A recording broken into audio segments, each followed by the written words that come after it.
Good afternoon student.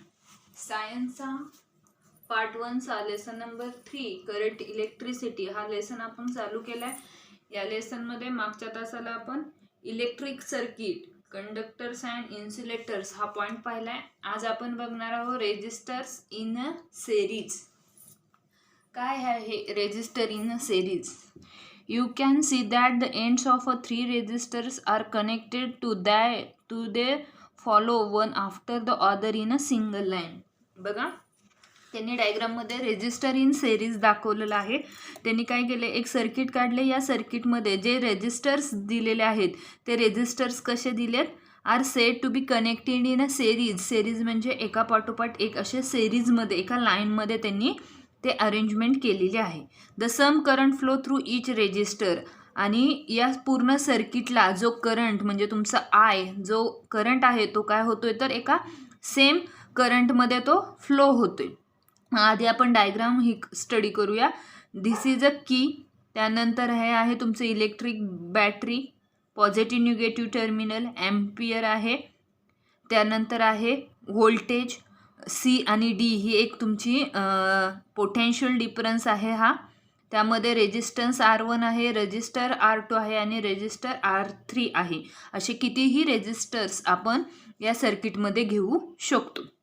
The value of current is I and the potential difference between C and D is a V. बघा, हा I आहे हा सगळीकडं म्हणजे current सगळीकडं constant आहे आणि जी पोटेन्शियल डिफरंट आहे सी डी यामध्ये व्होल्टेज काय आहे तर व्ही आहे.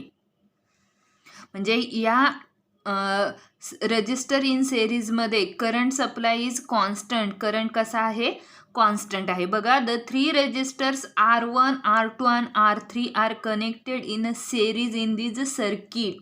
या सर्किटमध्ये जे रेजिस्टर्स दिलेत ते कसे आहे ते इन कनेक्टेड इन सिरीज, सिरीजमध्ये कनेक्ट आहे. Let the voltage across them by V1, V2 and V3 respectively. मग आता इथं करंटच कॉन्स्टंट आहे पण ह्याचा जो व्होल्टेज आहे तो प्रत्येक ठिकाणी कसा असणार आहे, वेगळा असणार आहे. म्हणजे R1च्या ठिकाणी V1 असणार आहे, R2च्या ठिकाणी V2, R3च्या ठिकाणी V3 असे V1 R1 पर्यंत असतात. V is equal to V1 plus V2 plus V3 हे झाले तुमचे voltage. If R S, S म्हणजे काय तर रेजिस्टर इन अ सिरीज, म्हणून आपण काय लिहितो R S. S means series. In the effective resistance between C and D. If the effective resistance between C and D, C and D मधला जो resistance आहे त्यामधला R series. According to Ohm's law, आपला Ohm's law काय होता तर V is equal to I R. हा आपला काय होता, ओम्स लॉ होता. मग V is equal to I R. आता आर इथं काय घेतला, यस. यस म्हणजे सिरीजचा आर घेतलाय आपण. V is equal to I R S. मग आपल्याला बघा R1 तिथं काय आहे, व्होल्टेज V1 आहे. R2 आहे तिथं व्होल्टेज काय आहे, V2 आहे. मग V1 is equal to I R1, V2 is equal to I R2 and V3 is equal to I R3. Substituting all these equation 1 we get. या इक्वेशन 1 वरूनच आपण हे इक्वेशन काय केलं, सबस्टिट्यूट केलं. म्हणजे इथं आपण व्होल्टेजमध्ये काय ॲड केलं तर करंट आणि रेजिस्टन्स आर केला. कशावरून केला, ओम्स लॉवरून केला. मग बघा, आय आर एस म्हणजे करंट आणि आर एस आणि हा पुढचा काय is equal to I R1 plus I R2 plus I R3. R हे काय आहे, रेजिस्टन्स आहे. आय हा काय आहे तर करंट आहे. आपला फॉर्म्युला होता की voltage is equal to current into resistance. मग तो फॉर्म्युला वापरला आणि त्यामध्ये काय केल्यात आपण किमती घातल्यात. V1च्या जागी आय R1, V2च्या जागी V3 असं. मग रेजिस्टन्स आपल्याला फॉर्म्युला कशाचा पाहिजे, रेजिस्टर इन अ सिरीज म्हणजे R3चा फॉर्म्युला आपल्याला पाहिजे. इज इक्वल टू काय येणार आहे, R1 plus R2 plus R3, R1 plus R2 plus R3. If N resistors are connected in series म्हणजे या सर्किटमध्ये आपण कितीतरी असे रेजिस्टर्स वापरू शकतो. त्यामुळे काय दिले, R S is equal to R1 plus R2 plus R3 into RN. RN पर्यंत आपण कितीतरी रेजिस्टर्स या सर्किटला काय करू शकतो, कनेक्ट करू शकतो. बघा, रेजिस्टर इन सिरीजमध्ये काय आहे तर करंट सप्लाय हा नेहमी कॉन्स्टंट आहे. व्होल्टेज रेजिस्टरवर डिपेंड आहे. जिथं तुम्ही रेजिस्टर्स R1 वापरलाय तिथं हे व्होल्टेज V1 असेल. जिथं तुम्ही रेजिस्टर R2 वापरलाय तिथं रेजिस्टन्स R2 वापरलाय तिथं व्होल्टेज R2 असणार आहे. आणि रेजिस्टर इन सिरीजचा फॉर्म्युला काय आहे तर R1 + R2 + R3. मग याच रेजिस्टर इन सिरीजमधली ही डायग्राम तुम्ही काढणार आहात. डायग्राम काढून हा फॉर्म्युला कसा त्यांनी एक्सप्लेन केला आहे हेही तुम्ही लिहिणार आहात. त्यानंतर आपण पुढचं बघूया. If resistor are connected in series, हा पॉईंट लिहून घेणार आहात. काय आहे कनेक्टेड इन सिरीजमध्ये बघा. The same current flow through each resistor, current सगळीकडे कसा आहे सेम आहे. The effective resistance of the resistor is equal to the sum of the individual resistance. आणि जो इफेक्टिव्ह रेजिस्टन्स आहे म्हणजे तुमचा जो व्होल्टेज तो काय आहे इंडिव्हिज्युअल रेजिस्टन्सवर काय आहे डिपेंड आहे. The potential difference between the two extremes of the arrangement is equal to the sum of potential difference across individual resistance. म्हणजे तुम्ही जी CD ही पोटेन्शियल डिफरन्स पाहिलेली त्यामधले जिथं जिथं R1 R2 वगैरे आलं रेजिस्टन्स सिरीज त्यामध्ये काय आहे तर इंडिव्हिज्युअल रेजिस्टन्स आहे. प्रत्येकाचा रेजिस्टन्स हा कसा आहे वेगळा आहे. The potential difference between the two extremes are arranged in equal to the sum of potential difference across individual resistance. The effective resistance is larger than individual resistance. Effective रेजिस्टन्समध्ये जे voltage वगैरे आले ते काय आहे तर इंडिव्हिज्युअल रेजिस्टन्सपेक्षा जास्त आहे. This arrange is used in increase the resistance in circuit.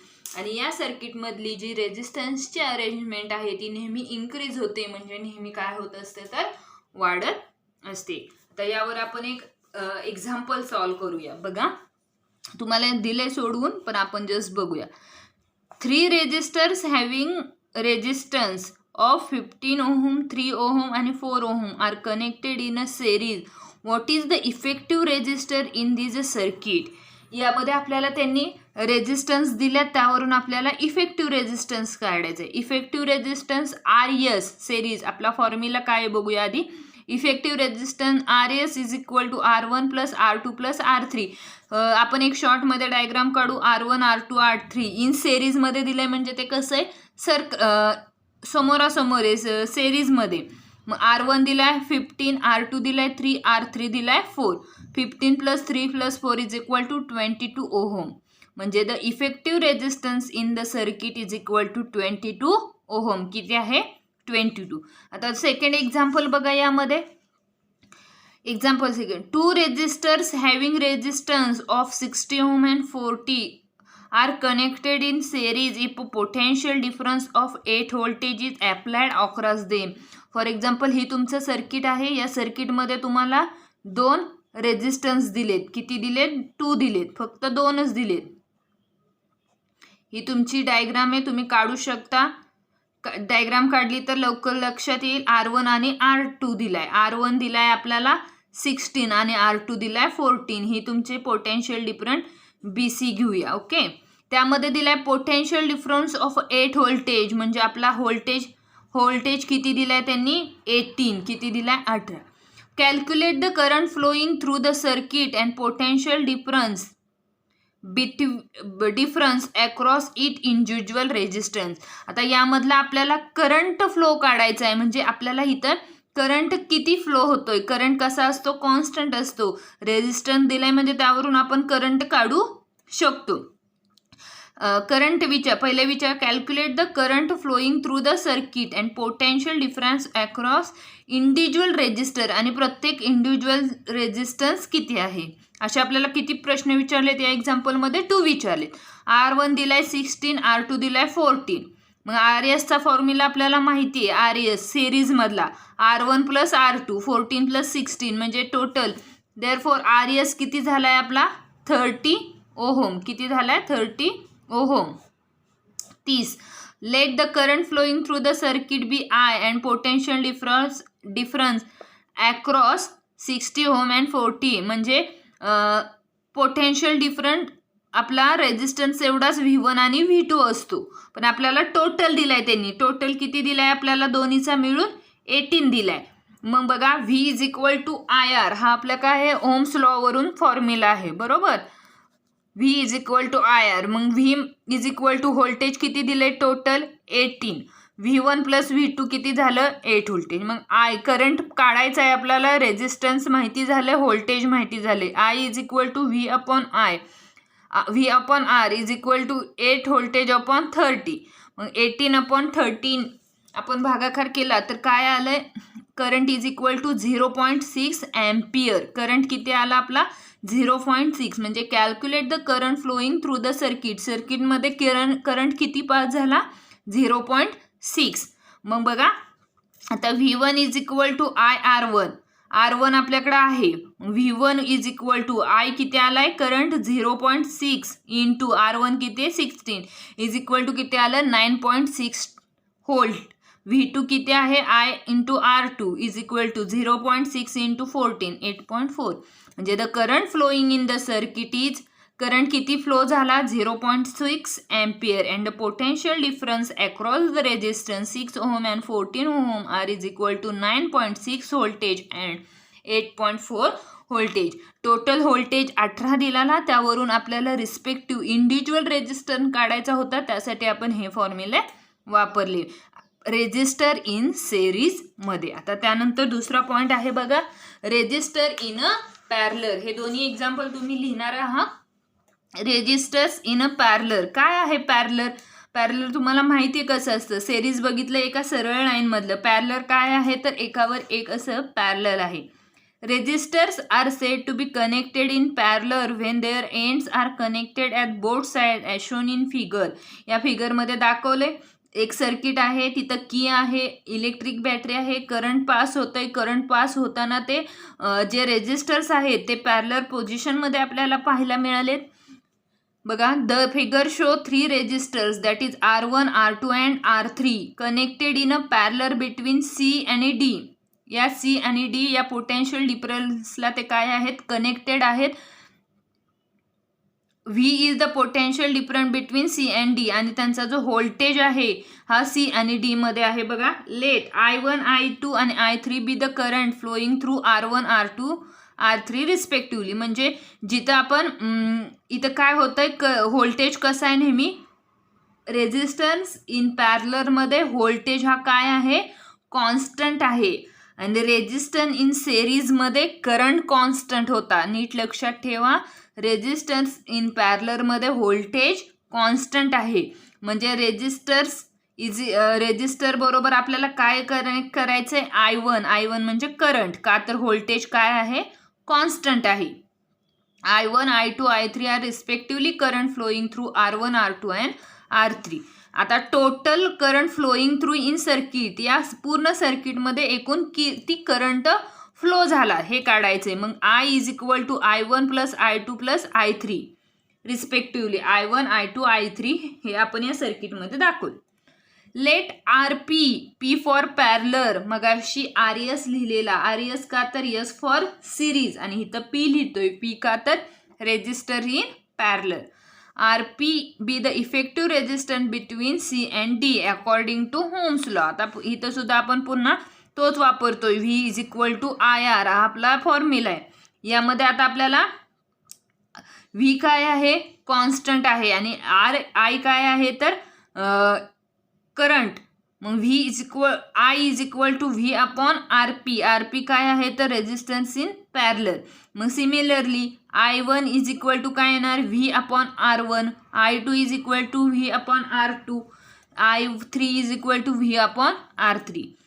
आता ह्या इक्वेशन V अपॉन RP का लिहिलं रे तर हे कसं आहे इन अ पॅरलरमध्ये पॅरलर पोझिशनमध्ये रेजिस्टर्स इन अ पॅरलर. त्यासाठी आपण I is equal to V upon RP लिहिलं. का तर इथं करंट काय आपल्याला बघायचं आहे. व्होल्टेज कसं आहे आपलं कॉन्स्टंट आणि पॅरलर पोझिशनमध्ये आहे म्हणून आपण I is equal to V upon RP लिहिला. आता बघा V upon RP is equal to V upon R1 plus V upon R2 plus V upon R3. असं का केलं तर कॉन्स्टंट काय आहे I. देअरफोर V व्होल्टेज म्हणजे 1/RP इज इक्वल टू, इथं 1ला व्हॅल्यू आहे 1/RP इज इक्वल टू, आता व्होल्टेज प्रत्येक ठिकाणी वेगळं आहे म्हणून 1/R1 plus 1/R2 plus 1/R3. आता हे आपण n पर्यंत म्हणजे कितीतरी एका in a resistor in parallel या सर्किटमध्ये आपण कितीतरी रेजिस्टर्स घेऊ शकतो. त्यामुळं 1/RP is equal to 1/R1 plus 1/R2 plus 1/3 in dash dash असं आपण आपला रेजिस्टर इन पॅरलरचा फॉर्म्युला काय झाला तर 1/RP is equal to 1/R1 plus 1/R2 plus 1/R3 dash dash 1/RN. हे आपले काय झाले तर resistor are connected in parallel पोझिशनमधले. हे आपलं काय झालं रेजिस्टर्स इन पॅरलरचा फॉर्म्युला. आता यावर एक न्यूमेरिकल पाहूया आपण. त्याआधी बघा, if a number of resistors are connected in parallel the inverse of the effective resistors in equal to the sum of the inverse of individual resistors. प्रत्येकाचा जो इफेक्टिव्ह रेजिस्टन्स आहे तो काय आहे इंडिव्हिज्युअल रेजिस्टन्स एवढा. The current flowing through the individual resistor is proportional to the inverse of its resistance and total current flowing through the circuit is the sum of the current.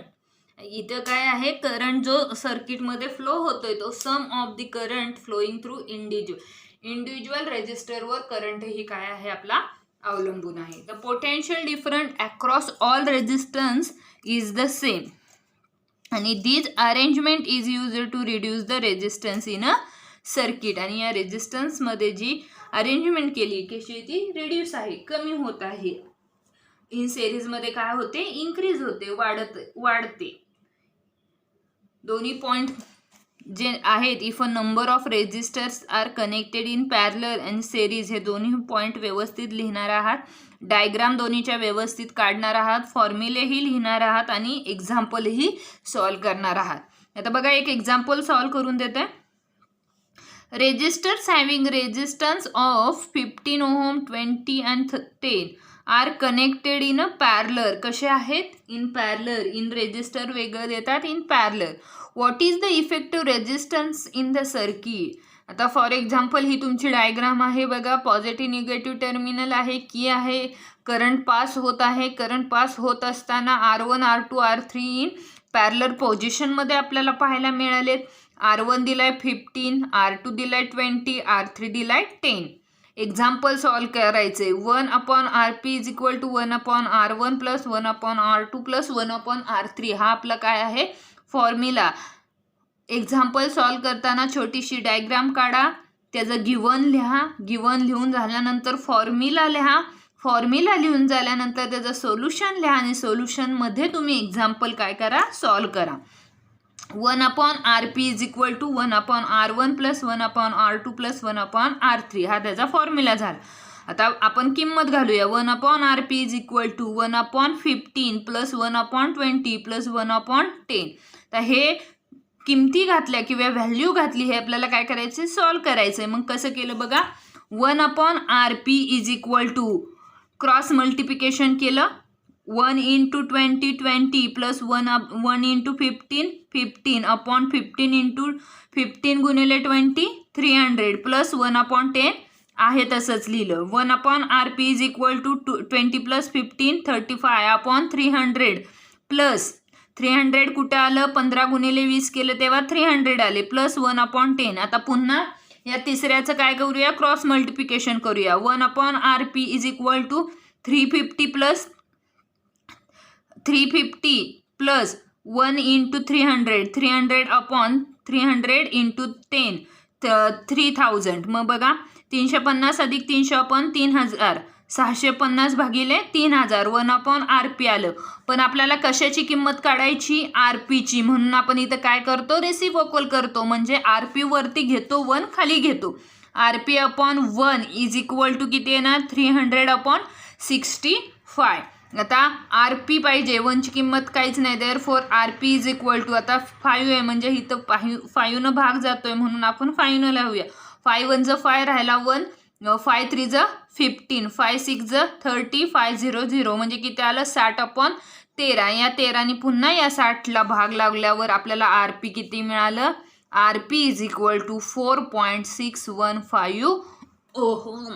हे आपला formula आणि हे example झालं. बघा parallel पोझिशनमध्ये दिले. Parallel पोझिशनमध्ये देताना पहिल्यांदा आपण काय केला, क्रॉस दोन व्हॅल्यूंचं क्रॉस मल्टिप्लिकेशन केलं. त्यानंतर त्याचे ॲडिशन केल्यानंतर पुन्हा थर्ड व्हॅल्यूला क्रॉस मल्टिप्लिकेशन केलं, आलेले ॲडिशन केले, त्यानंतर डिवाइड केलं, रेसिप्रोकल केलं. का तर आपल्याला RP हवा होता. RP मिळवण्यासाठी रेसिप्रोकल केल्यानंतर 300/65 त्याला डिवाइड केलं आणि आलेलं आन्सर आपलं RP is equal to 4.615 ohm हे आलं. अशा पद्धतीने आपला हा लेसन आज इथे संपतोय. यामध्ये हे काही जनरल इन्फॉर्मेशन्स दिलेत, हे तुम्ही रीड करा, वाचा. हे सेकंड एक्झाम्पल आहे ते सॉल्व करायचा प्रयत्न करा. हा लेसन आज इथे संपतोय. सांगितलेल्या डायग्राम वगैरे व्यवस्थित काढा, न्यूमेरिकल प्रॉब्लेम व्यवस्थित सोडवा आणि त्यानंतर तुम्ही एक्सरसाइज सॉल्व करा. एक्सरसाइज सॉल्व करताना काही प्रॉब्लेम आला तर विचारा. थँक्यू.